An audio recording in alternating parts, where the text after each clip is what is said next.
आप राज्यसभा सांसद प्रत्याशी बनने की जगह थे, तब आपने आदिवासी समाज संगठनों को तोड़ने का दावा किया था, क्या सच्चाई है? देखिए, ये जिन्होंने दावा किया है उनको पूछिए ना। उनसे मैं पूछना चाहता हूं कि उनके पास ऐसा कोई रिकॉर्ड है क्या कि अगर मैंने ऐसा किया है तो। समाज को जोड़ने के लिए भारतीय जनता पार्टी ने एक किसान के बेटे को राज्यसभा का सांसद बनाया, और आज़ादी के बाद पहली बार ऐसा अवसर आया है कि पश्चिमी मध्य प्रदेश में राज्यसभा का सीट किसी जनजाति किसान के बेटे को भारतीय जनता पार्टी ने सौंपा है। कांग्रेस चाहती तो ये कर सकती थी 60 साल तक, लेकिन कांग्रेस ने हमेशा जनजाति समाज को वोट बैंक समझा है और वोट बैंक समझकर उनके साथ व्यवहार किया है। ये भारतीय जनता पार्टी एक ऐसी पार्टी है जो जनजाति समाज के एक एक कार्यकर्ता को, एक एक मतदाता को सम्मान प्रदान करती है। इसलिए मैंने कहा कि भारतीय जनता पार्टी सर्वव्यापी और सर्वस्पर्शी पार्टी और संगठन है। पर वर्तमान में कोविड बढ़ रहा है, जिस तरह से जिले में भी कई भाजपा नेताओं संक्रमित हो रहे हैं, तो ऐसे में किस तरह से अभियान चलेगा, उसमें कोविड के नियमों का किस तरह से? नहीं, आपको मैं बता देता हूं कि ये जो अभियान है इसमें बहुत बड़ी भीड़ जुटाई जाएगी, ऐसा नहीं है। इस अभियान के अंदर 3 कार्यकर्ता मिलकर एक मतदान केंद्र तक जाएंगे और समिति के सदस्यों का जानकारी लेकर उसका डाटा फिट करेंगे, तो उसमें भीड़ जैसा कोई कार्यक्रम होना नहीं है। कोविड के नियमों का पालन करते हुए ही कार्यक्रम पूरी तरीके से मध्य प्रदेश में संपन्न किया जा रहा है। तो इसमें भीड़ जैसे बड़े सम्मेलन हो रहे हैं या बड़े आयोजन हो रहे हैं, ऐसा कुछ नहीं है। इसलिए इसमें कोविड की गाइडलाइनों का पूरा पालन होगा। आपका संसदीय क्षेत्र है और नीति आयोग की रिपोर्ट में झाबुआ, अलीराजपुर और बड़वानी जिलों को गरीबी के नीचे घोषित किया गया, इसको लेकर आपका क्या कहना है? देखिए, ये जानकारी में है मुझे। मेरा ये कहना है कि आज़ादी के हम अमृत महोत्सव को मना रहे हैं। 75 वर्ष तक इस देश के अंदर सरकारें रही, जिसमें से 60 साल तक कांग्रेस की सरकार रही, और झाबुआ में तो कांग्रेस की सरकार काफी प्रभावी तरीके से रही है। तो झाबुआ और अलीराजपुर में उन कांग्रेसी नेताओं से पूछना चाहता हूं मैं कि 60 साल तक उन्होंने क्या किया। भारतीय जनता पार्टी के बूथ विस्तारक पार्टी तो लगातार इस दिशा में काम कर रही है, और 7.5 साल की हमारी केंद्र सरकार ने जिस प्रकार के विकास किए हैं, चाहे वो प्रधानमंत्री आवास है, प्रधानमंत्री जल जीवन मिशन की बात करता हूँ, किसान सम्मान निधि की बात करता हूँ, उज्ज्वला योजना में गैस कनेक्शन निःशुल्क बांटने की बात करता हूँ, निःशुल्क राशन वितरण की बात करता हूँ। ये भारतीय जनता पार्टी ने सड़कें बनाने के लिए काम किया है, प्रधानमंत्री सड़कों के निर्माण की दिशा में काम किया है।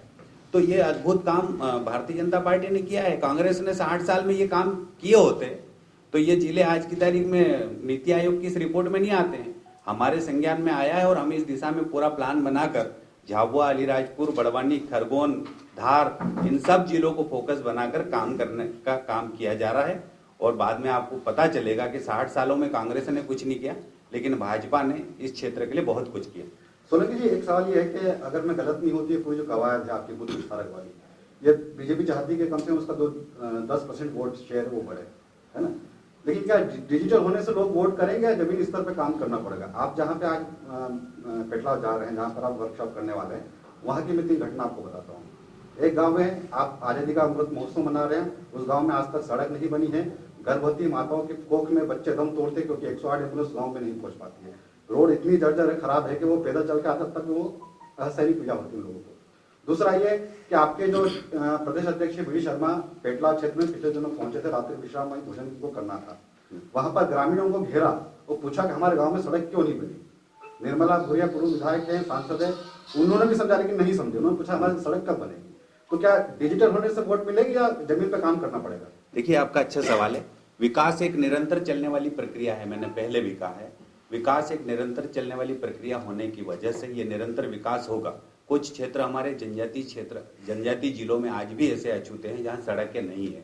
मैंने कहा है कि हमारे देश की यशस्वी प्रधानमंत्री माननीय नरेंद्र मोदी जी ने ये कहा है कि जहाँ 250 से अधिक आबादी का निवास है या स्थान है या मोहल्ला है या बसाहट है, वहाँ पर प्रधानमंत्री सड़क बनाई जाएगी। मध्य प्रदेश में 17,500 से अधिक सड़कें स्वीकृत हुई है और उस दिशा में काम होगा। तो मेरे ख्याल से हमारे जनजातीय जिले, ये 5 जिलों की मैं बात करूंगा, झाबुआ, अलीराजपुर, धार, बड़वानी और खरगोन की, तो यहाँ पर जितनी भी मजरे, टोले, फलिए जो है वो मेरे ख्याल से सड़कों से वंचित नहीं रहेंगे। और ये एक बहुत अच्छा हमारे देश की यशस्वी प्रधानमंत्री जी का कदम है कि जहाँ 250 लोग रहते हैं वहाँ गाँव का मतलब नहीं रखा गया है। 250 लोग जहाँ निवास करते हैं वहाँ सड़क बनने से संबंधित ये विषय है और ये हमारे लिए बड़ी उपलब्धि होगी आने वाले दिनों में 2023-24 में।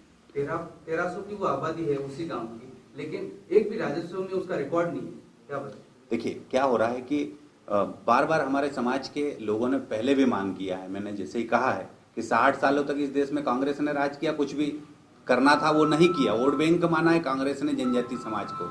मैं कहता हूं कि भारतीय जनता पार्टी की सरकार ने अभी एक सर्कुलर जारी किया है और जिले के कलेक्टरों से आग्रह किया है कि ऐसे गांव जो अभी भी वन ग्राम है राजस्व ग्रामों में सम्मिलित करने की दिशा में उस प्रक्रिया को प्रारंभ किया गया है और मेरे ख्याल से हर जिले के 50 से अधिक गांव, कई कई जगह सैकड़ों गांवों को राजस्व ग्राम में परिवर्तन करने का काम किया जा रहा है और वो जल्द ही पूरे भी होंगे। सर, हाल ही में गृह मंत्री जी ने एक बयान दिया है, घोषणा की कि कॉलेजों की परीक्षा मध्य प्रदेश में ऑफलाइन होगी, तो अभी कोरोना के बढ़ते संक्रमण में ऑफलाइन परीक्षा किस तरह से होगी? इस तरह का इसका लगातार विरोध हो रहा है। देखिए ये भी आपका बहुत अच्छा प्रश्न है। जैसे कोविड के तीसरी लहर की हम बात कर रहे हैं, कोरोना की, इस तीसरी लहर का प्रभाव कितना होगा इसको अभी ऑब्जर्वेशन में रखा गया है। हम लोग देख रहे हैं कि कभी कोरोना के मरीजों की संख्या बढ़ रही है और किसी दिन कम भी आ रही है, लेकिन कोविड का दोनों टीकाकरण होने की वजह से, दोनों डोज लगने की वजह से कोरोना का जो प्रभाव है, संक्रमण है, उतने प्रभावी तरीके से लोगों को प्रभावित नहीं कर रहा है। बहुत हद तक 80 से 90% लोग अस्पताल में एडमिट नहीं हो रहे, घर पर ही ठीक हो रहे हैं। तो ऐसा लगता है कि ये जो तीसरी लहर है वो बहुत ज़्यादा प्रभावी नहीं होगी, लेकिन बहुत जल्द ये समाप्त भी हो जाएगी, ऐसी वैज्ञानिकों का और डॉक्टरों का और विश्व स्वास्थ्य संगठन का मानना है। तो मैं तो ये चाहूँगा कि ये तीसरी लहर वो जिस तरीके से बढ़ने की बात कर रही है बढ़े ही नहीं और समाप्त हो जाए, और हम इस दिशा में अगर सोच रहे हैं कि कोविड का टीकाकरण के बाद ये नहीं हो तो बहुत अच्छी बात है। बीजेपी और बीजेपी के अनुसार संगठन जितने भी धर्मांतरण के मुद्दे को जोर जोर से उठाती है, लेकिन आदिवासी देश भर में आदिवासियों को किस धर्म में बांटा गया?